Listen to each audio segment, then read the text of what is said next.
front and back of the camera who are brought together tonight by their own goodwill and love of country. A lucky fella. For many reasons. Lucky that I was brought up to believe in a lot of things I found worthwhile. I believe in common decency, without which no society or goodwill can exist. I believe in my country, my family, my fellow man, and my God. I believe in straight talk and freedom with an accent on the free, which is still the best four-letter word I know. I believe in giving a fella a second, even a third chance. But keep your eye on him. I believe the moon's a nice place to visit, but I wouldn't want to live there because this country on this planet is man's last chance to make a go of it for humanity.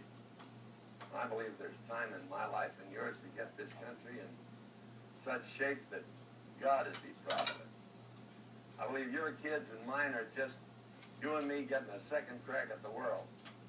And our job is to see that they don't make all the mistakes we did and don't invent too many of their own. I believe 99% of them are a credit to their folks, a pride to their country, and deserve a pat on the backs from all of us for being what they are and not waving a white flag at life. I believe in hope for people of all ages, that equal opportunity is based on equal obligation. And speaking of opportunity, American opportunity has no limits, has been known to knock more than once. How about you very young people who see a tough life ahead? Well, when Lee surrendered to Grant at Appomattox, Booker T. Washington was a 9-year-old slave. Yet by the time he was 28, he became president of Tuskegee Institute.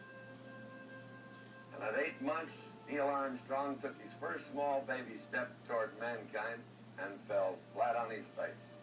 At 6 years old, Mickey Mantle was settling for a base on balls.